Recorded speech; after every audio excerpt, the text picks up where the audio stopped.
Good morning students.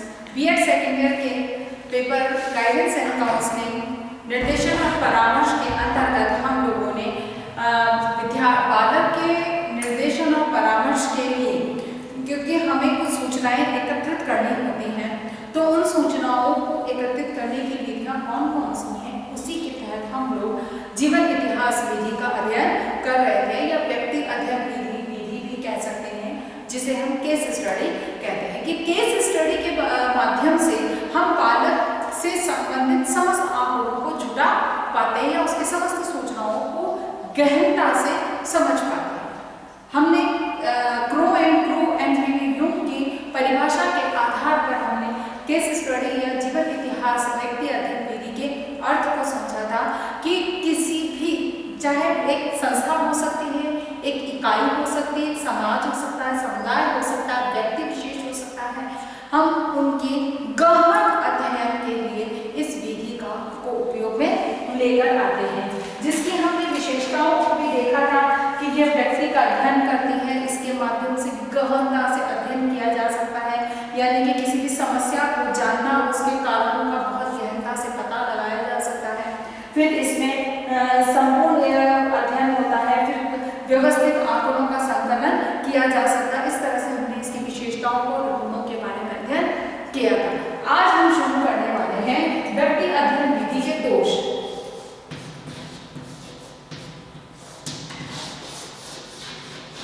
क्योंकि इसके पहले वाले वीडियो में हम अर्थ, विशेषता और गुणों के बारे में अध्ययन कर चुके थे, इसीलिए इस वीडियो के अंदर अब हम प्रारंभ कर रहे हैं कि इसमें दोष कौन कौन से पाए जाते हैं। क्योंकि व्यक्ति अध्ययन विधि ऐसा है कि इसमें मैन टू मैन हर व्यक्ति से एक व्यक्ति से संबंधित विभिन्न व्यक्तियों, संस्थाओं, दस्तावेजों से गहन अध्ययन या गहन जानकारी को जुटाना होता है, संपूर्ण जानकारी को जुटाना होता है। तो वो कोई आसान कार्य नहीं होता है। या हम ये कह दें कि उसके बारे में 1 या 2 दिन में सूचनाओं को एकत्रित कर लिया जाएगा, ये चीज संभव नहीं है। इसीलिए इसमें बहुत सारे सावधानियों के बहुत सारी कमियां देखने को मिलती है। सबसे पहली चीज जो आती है, इसमें समय अधिक लगता है। समय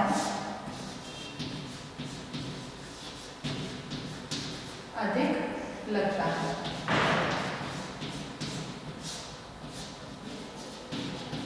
समय अधिक लगता है क्योंकि इसमें निश्चित है कि 1 या 2 दिन में हम समस्त सूचनाओं को एकत्रित नहीं कर सकते हैं। हमें दस्तावेज भी संभालने होते हैं, हमने विभिन्न क्षेत्र बालक से जुड़े हुए विभिन्न व्यक्ति जो होते हैं, उनसे भी हमें उसके संबंधित सूचनाओं को एकत्रित करना होता है। या हम किसी इकाई या संस्था के बारे में कर रहे हैं, तो संस्था से जुड़े विभिन्न व्यक्तियों या उसको निर्देशित करने वाले विभिन्न व्यक्तियों, संस्थाओं से सूचनाओं को कलेक्ट करना होता है, जो कि 1 या 2 दिन में संभव नहीं है। हम किसी के व्यवहार का अध्ययन कर रहे हैं, तो 1 या 2 दिन में हम उसके व्यवहार को लेकर किसी निष्कर्ष पर या नतीजे पर नहीं पहुंच सकते। इसलिए हमें इसमें एक लंबा समय की आवश्यकता होगी, इसीलिए इसमें समय अधिक लगता है। दूसरी बात आती है आंकड़ों का संग्रहण कठिन।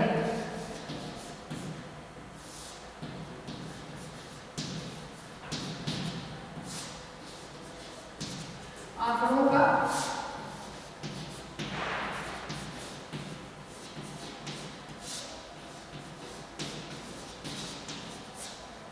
का संग्रहण कठिन होता है, क्योंकि इसमें हम बहुत सारी सूचनाओं को एकत्रित करना चाहते हैं। कई बार हमें वो सूचनाएं उपलब्ध नहीं हो पाती हैं, कई बार दस्तावेज नहीं मिल पाते हैं, कई बार जिनसे हमें सूचनाएं एकत्रित करनी है वो समय नहीं दे पाते हैं, या व्यक्ति जिस संस्था, व्यक्ति या इकाई के बारे में जानकारी प्राप्त करना चाह रहे हैं, तो वह भी सत्य सूचनाओं को हमारे सामने आने नहीं देते हैं। ऐसे में सूचनाओं का या आंकड़ों का संकलन आसान नहीं है, बहुत कठिन कार्य होता है, और शुद्ध या सत्य हो इसकी भी संभावनाएं कम हो जाती हैं। अगली बात आती है कि प्रशिक्षित व्यक्तियों का अभाव।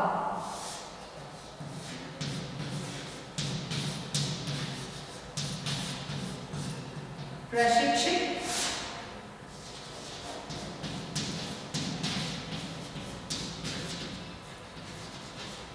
का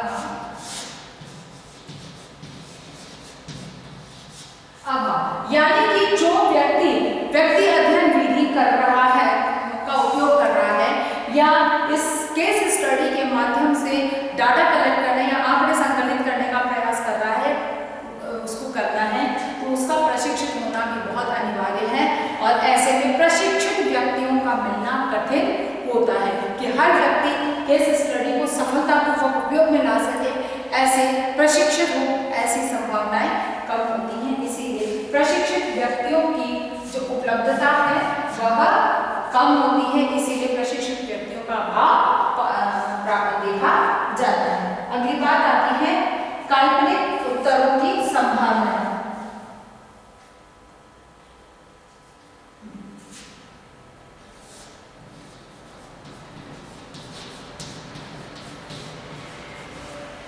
काल्पनिक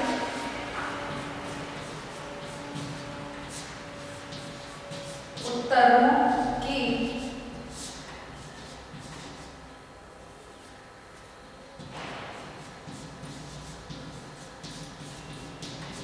काल्पनिक उत्तरों की संभावनाएं, यानी कि इसमें यह संभव है कि उत्तर बालक अपनी दृष्टि से काल्पनिक रूप से उत्तर प्रदान कर दे। जो सत्य है उसे छुपाने के लिए कुछ भी मनगढ़ंत बात कही जा सकती है, इसीलिए इसमें काल्पनिक उत्तरों की संभावनाएं अधिक पाई जाती है। अंत में है मौखिक रिपोर्ट पर निर्भरता।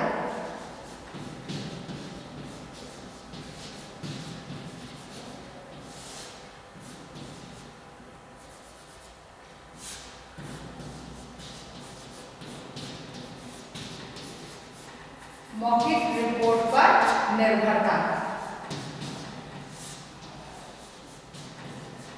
यानी कि जो बात कही जा रही है, जो कुछ भी कहा जा रहा है, वो मौखिक रूप से कहा जा रहा है, और ऐसे में उस मौखिक जो रिपोर्ट है या मौखिक बातें हैं उन्हीं पर हमें निर्भर रहना होता है। इसीलिए जीवन इतिहास विधि से आंकड़ों का संकलित करना आसान नहीं, यह एक कठिन प्रक्रिया हो सकती है या कठिन प्रक्रिया है। अब प्रकारों की दृष्टि से देखा जाए तो जीवन इतिहास विधि के जो प्रकार हैं कि किस तरह से हम जीवन इतिहास विधि का उपयोग कर सकते हैं, ये कितने प्रकार की होती है। तो प्रकार में कोई विशेष बात ऐसी नहीं है, इसमें व्यक्ति के अध्ययन,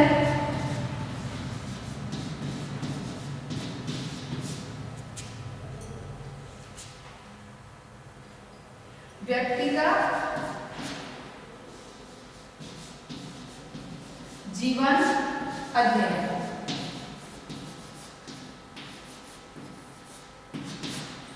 ठीक है। दूसरा है समूह के अध्ययन के लिए,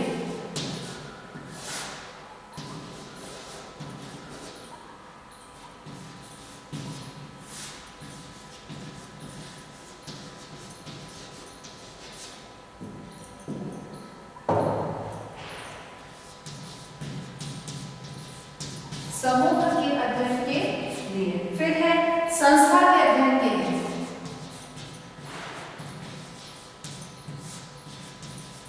संस्था के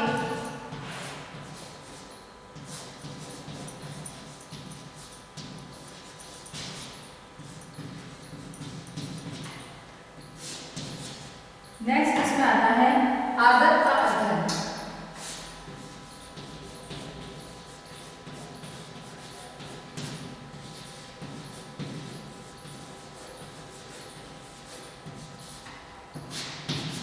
और अगला है समस्या का अध्ययन।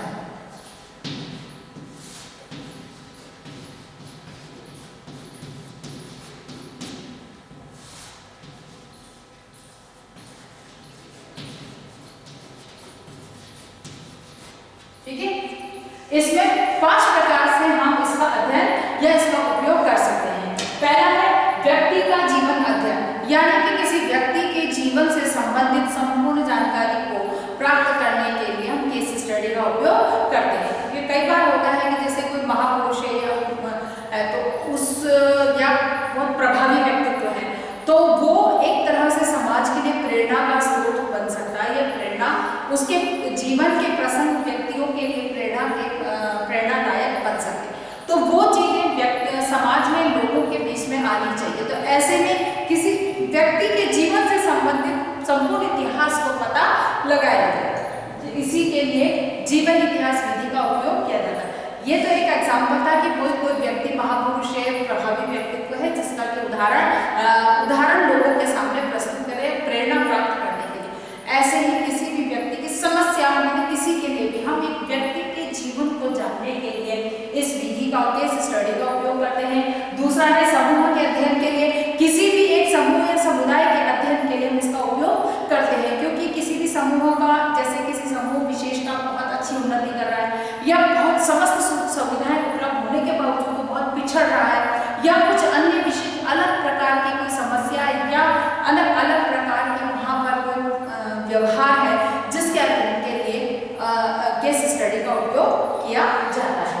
अगला है संस्था के अध्ययन के लिए।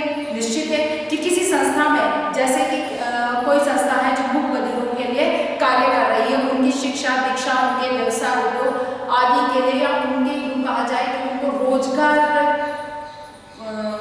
के लिए या आत्मनिर्भर बनाने के लिए किस तरह से कार्य कर रही है, तो उस संस्था वास्तव में कार्य कर रही है, कैसे कार्य कर रही है, किस प्रकार की उसकी गतिविधियां हैं, बालकों पर इसका क्या प्रभाव पड़ रहा है, क्या परिणाम सामने आ रहे हैं, इन सब को जानने के लिए केस स्टडी का उपयोग किया जाता है।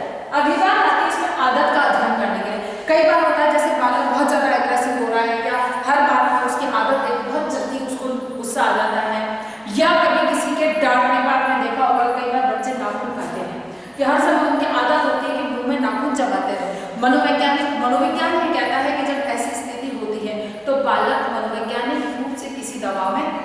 तो ऐसी कोई आदत होती है जिसका पता लगाना कि ये आदत क्या है, उसके पीछे के कारण क्या है, कब से उस बालक को ये आदत लगी, उसके क्या परिणाम है, ये कब ऐसी हरकत करता है, जैसे नाखून चबाना है, तो सारा दिन का नाखून चबाता नहीं है, पर कभी विशेष अवसर पर चबाता है, तो क्यों चबाता है, कब चबाता है, मतलब इस तरह के आदत का पता लगाने के लिए और उसके निवारण, क्योंकि केवल आंकड़े इकट्ठे करके सूचनाओं को एकत्रित करना मात्र केस स्टडी का उद्देश्य नहीं होता है।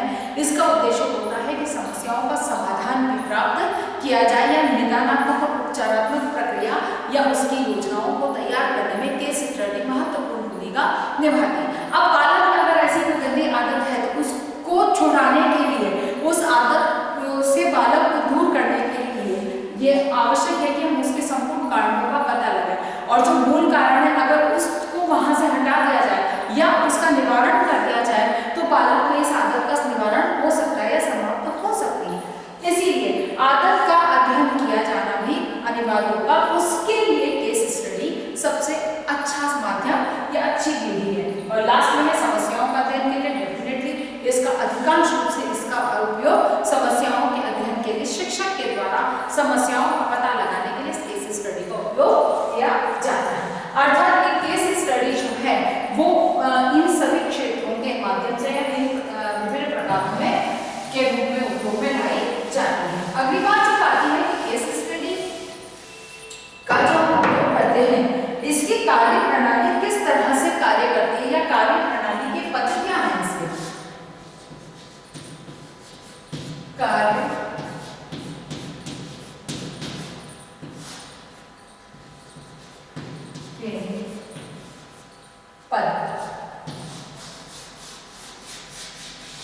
कार्य प्रणाली के पद। अब इसमें क्या है, कार्य प्रणाली के पद यानी कि ये इसमें किस प्रकार से ये इसका कार्य किया जाता है, ये कार्य करती है। तो सबसे पहली चीज इसमें आती है, वह आती है समय की विवेचना। समय की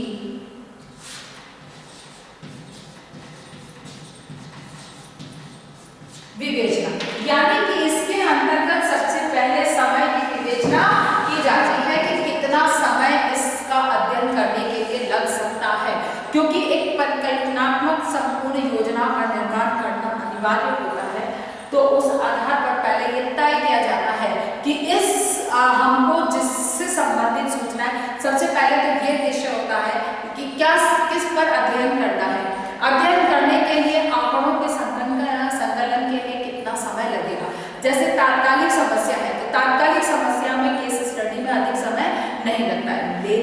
कोई बहुत लंबे समय की समस्या है तो उसको जानने में या उसके बारे में सूचनाओं या जानकारी को एकत्रित करने में बहुत अधिक समय लग सकता है। तो यहाँ पर समय की विवेचना का होना बहुत अनिवार्य है कि अमुक विषय को से संबंधित आंकड़ों को एकत्रित करने में कितना, कैसे और किस तरह का समय लग सकता है। अगली बात इसमें आती है, नेक्स्ट है घटनाओं का अनुक्रम वर्णन।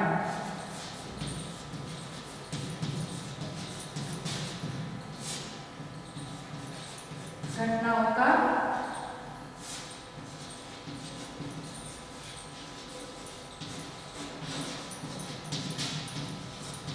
यानी कि घटनाओं का वर्णन होना भी अनिवार्य है, यानी कि एक तरह से कहा जाए परिभाषा होना बहुत अनिवार्य है कि हम जिसके बारे में अध्ययन कर रहे हैं, जिस घटना, जिस समस्या, जिस विषय को हम ले रहे हैं, तो उसका एक स्पष्ट वर्णन होना अनिवार्य है। स्पष्ट उसका जो एक्सप्लेनेशन जिसको हम कहते हैं उसका डिफाइन करना उसको बहुत जरूरी होता है। इसीलिए घटनाओं का अनुक्रम वर्णन किया जाना अनिवार्य। और तीसरी बात आती है संबंधित कारक।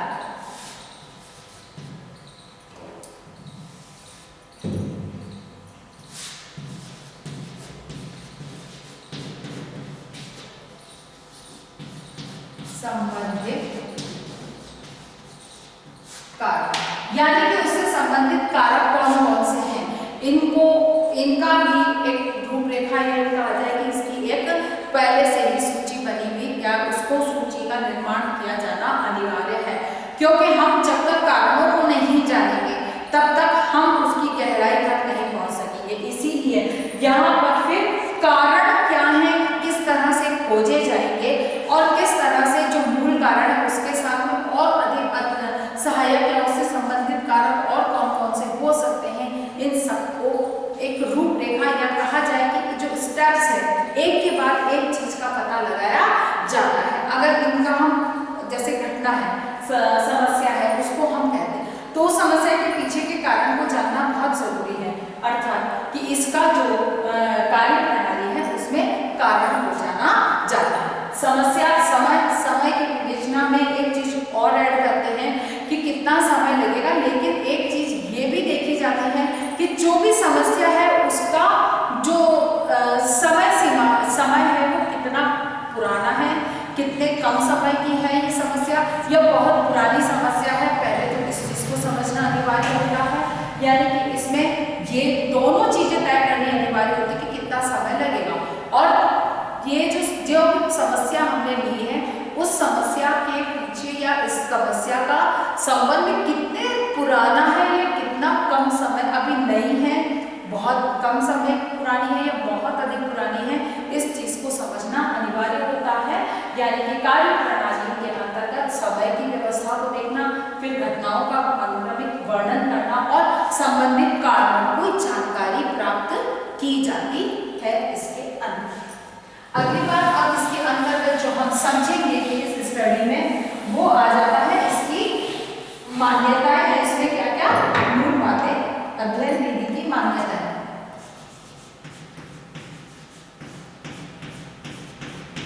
इसमें किन किन चीजों पर बल दिया जाता है, ठीक है ना। तो सबसे पहली चीज है मानव की मौलिक एकता।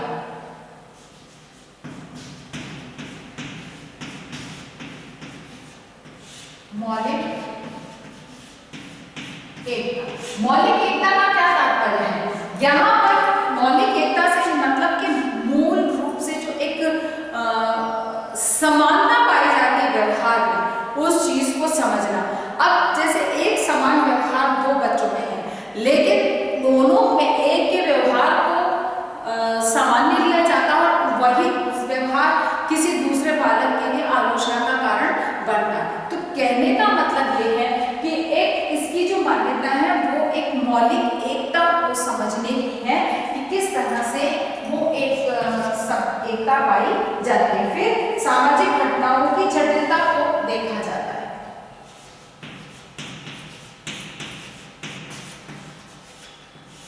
सामाजिक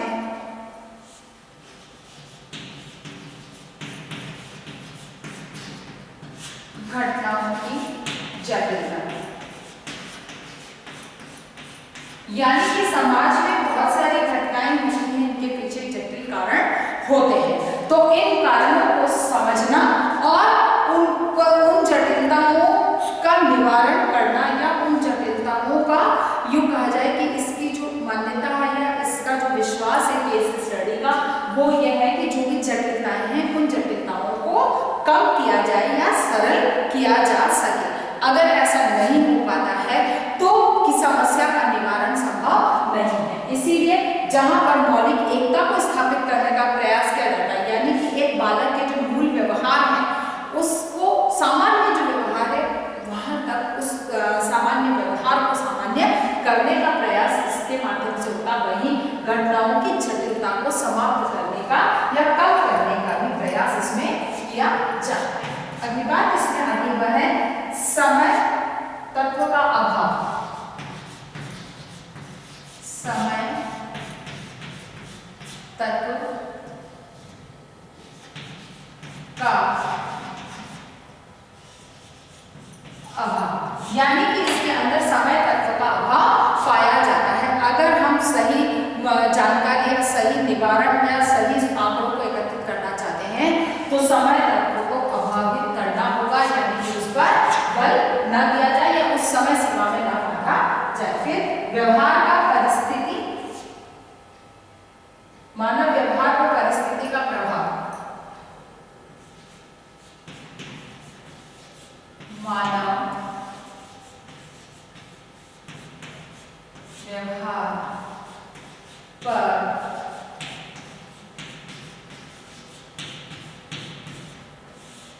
परिस्थिति का प्रभाव, यानी कि मानव के व्यवहार पर परिस्थिति का प्रभाव पड़ता है।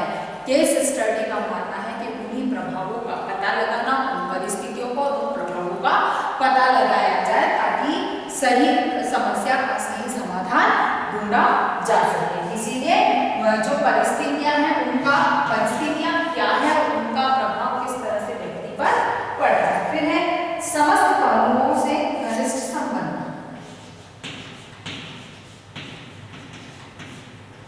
समस्त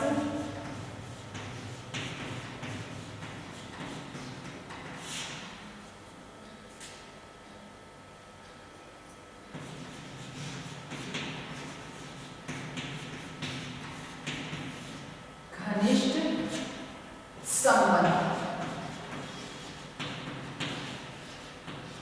ठीक है ना। अगली जो मान्यता, अंतिम मान्यता है, मानना ये है कि इसमें समस्त पहलुओं का आपस में क्या संबंध है, क्योंकि ये बात स्पष्ट है कि कोई भी समस्या, कोई भी कारण, कोई भी व्यवस्थाएं एक से अलग दूसरे से अलग नहीं है, ये आपस में एक दूसरे से संबंधित होती हैं। तो इस चीज को मानना या इस चीज को स्वीकार करके और फिर बाद में संकलन, आंकड़ों का संकलन किया जाना चाहिए कि घटनाओं का आपस में, समस्त समस्याओं के समस्त पहलू, समस्त घटनाओं का आपस में कहीं न कहीं कोई न कोई संबंध आवश्यक होता है। इसीलिए इस घनिष्ठ संबंध को समझना और उसका निवारण करना इसकी मूल मान्यता है, इसका मानना है।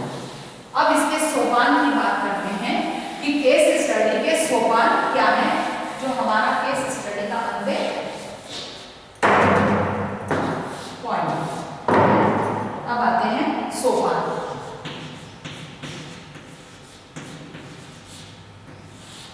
स्टेप्स, सोपान यानी कि स्टेप्स, किन किन स्टेप्स से हम केस स्टडी को उपयोग में लाते हैं। पहला है व्यक्तित्व परिचय।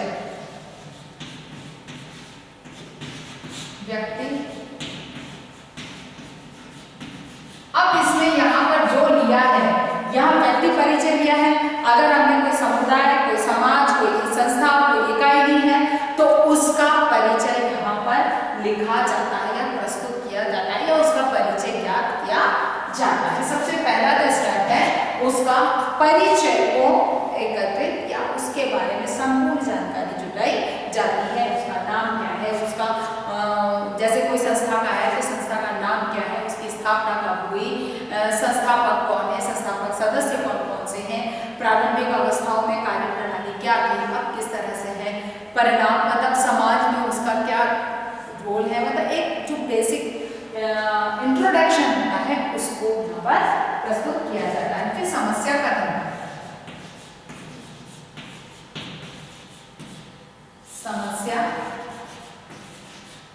समस्या कथन से मतलब ये है कि हम किस विषय पर केस स्टडी करने वाले हैं। जैसे हमने किसी बालक पर किया है तो हम वो करने वाले, जैसे हमारा समस्या कथन, जैसे हमने बालक का परिचय दिया कि उसका नाम क्या है, उसका जन्म कब हुआ, माता पिता कौन है, कहाँ का रहने वाला है, कितनी आयु है, शैक्षिक योग्यता उसकी अब तक क्या है। हमने एक प्रारंभिक जो मूल सूचना है, बेसिक नॉलेज हमने वो लिखी। उसके बाद में उसकी समस्या का कथन। समस्या कथन यानी कि अब हम उस बच्चे की जैसे गृह कार्य नहीं करने वाला बालक, तो हमने उसको कथन, वो समस्या कथन कि आज हम अमुक बालक के बारे में गृह कार्य नहीं करने की जो प्रवृत्ति है उस पर हम केस स्टडी करेंगे। तो कहने का मतलब ये जो समस्या कथन है उसको यहाँ पर लिखा जाता है। अगली बात आती है स्वास्थ्य का इतिहास।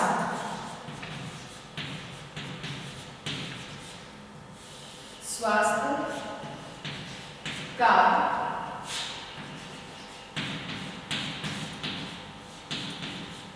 इतिहास।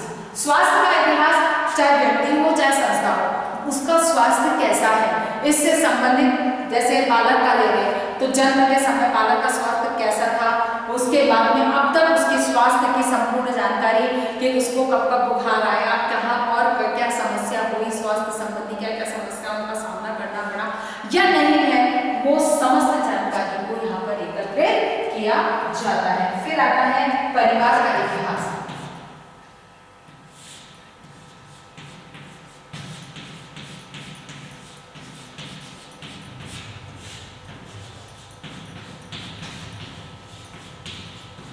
परिवार का इतिहास, परिवार की शैक्षिक योग्यता क्या है, परिवार में कितने सदस्य हैं, आयु क्या है, उनका व्यवसाय क्या है, उनकी पारंपरिक मतलब आमदनी का माध्यम क्या है, कितनी आमदनी है, इन समस्त की जानकारी यहाँ पर दी जाती है। फिर बाद में शैक्षिक इतिहास। शैक्षिक इतिहास यानी कि परिवार और बालक का शैक्षिक इतिहास यहाँ पर जाना जाता है कि उसकी अब तक की शैक्षिक जो उन्नति है वो किस तरह की है, विषयगत उसकी उन्नति किस तरह की है, अब तक की जितना भी उसका शिक्षा उपलब्ध प्राप्त की उसका क्या इतिहास रहा है। फिर व्यक्तियों का दूसरों से संबंध, दूसरों से संबंध, उस व्यक्ति के दूसरों के साथ किस तरह के संबंध स्थापित करता है या किस तरह के उसके संबंध रहते हैं, संबंध स्थापित करने की उसकी प्रवृत्ति किस तरह की है। फिर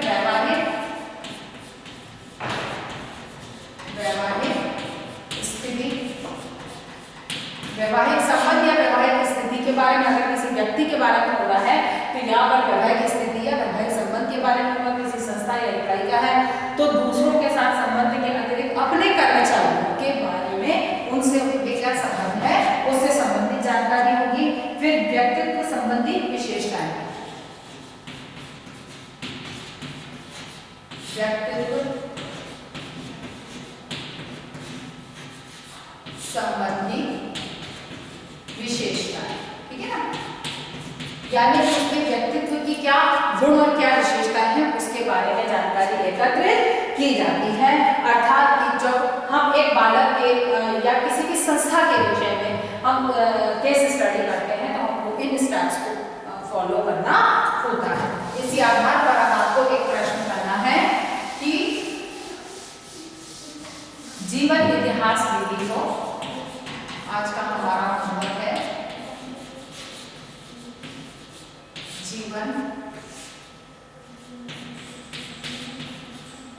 व्यक्ति इतिहास पर, टॉपिक वही लिखा हुआ है।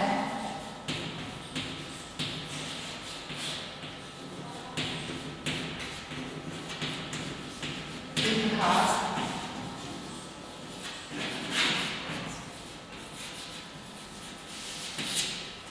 जीवन इतिहास विधि क्या है,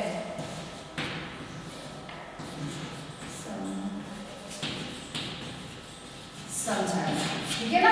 जीवन निर्धारण विधि क्या है समझाइए। अपनी बात को समाप्त करने से पहले कोविड-19 की इस महामारी के दौर में अपने आप को सुरक्षित रखें। बहुत अधिक आवश्यकता होने पर घर से निकले, घर से निकलते हैं तो 3 बातों का ध्यान आवश्यक रूप से रखें।